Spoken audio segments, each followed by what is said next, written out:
jasno, zakaj je treba hoditi na volitve in voliti. Takšne, ki izvolite, s takšnimi se potem pogajate.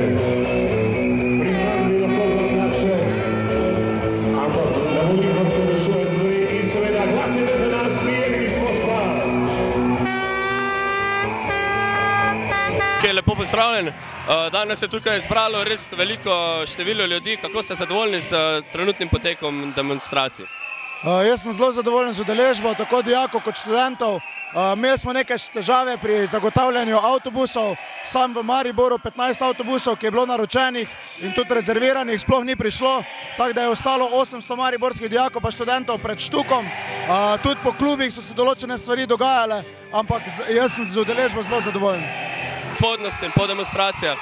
Ja, najprej v prvi vrsti hočemo, da če že vlada ne posluša, da bojo vsaj poslanci, ki bojo na koncu odločali o zakonu, slišali ulico, slišali dijake pa študente in da bojo z malo zdravo pametjo razmišljali, preden bojo glasovali za ta zakon.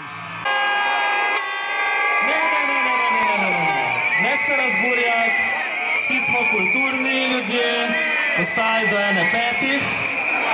Je pa treba poudariti še to, da ob 3 se vsi od tukaj počasi začnemo premikati proti parlamentu. Ne še zdaj, pol. Pred parlamentom seveda tudi naprošamo kulturno obnašanje, ne nadlegovati poslancov. Odgovor na krizo, težave krize ne smejo nositi samo delavci, upokojenci, študenti in dijaki. Ne sme se to zgoditi. Oni so imeli seks, droge, pa rock'n'roll, mi bomo imeli pa malo delo, pa kredite.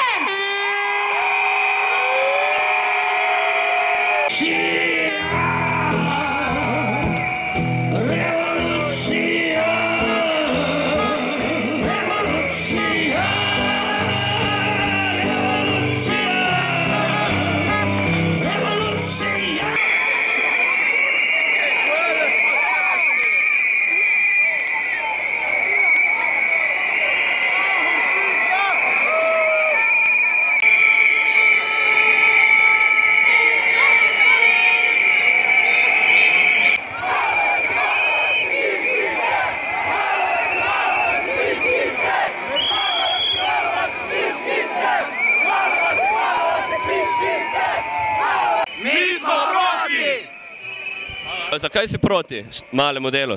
Prvo kot prvo, mi smo dijaki, ukinjajo nam malico, 100% subvencioniran obrok, ukinjajo nam štipendije otrokom do 18. leta, ukinjajo otroške dodatke otrokom po 18. letu, prvo kot prvo.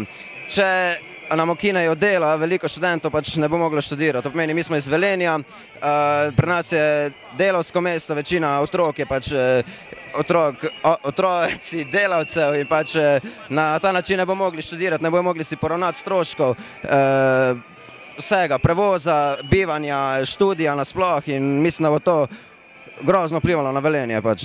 In mi smo proti, upam, da so vsi mladi, vidimo, kako se nas je danes zbralo. In mislim, da bomo povedali premijeru Pahorju in ministru Svetliku in Lukšiču, da ta zakon ni v redu.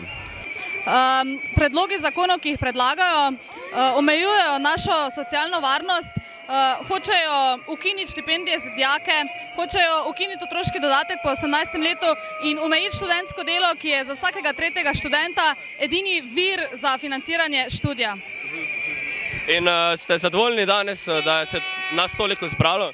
Ja, jaz sem zelo zadovoljna. Jaz mislim, da če toliko ljudi tukaj misli, da je s to državo nekaj narobe, oziroma zakoni in predlogi, da je to zelo veliko sporočilo. Hvala lepa.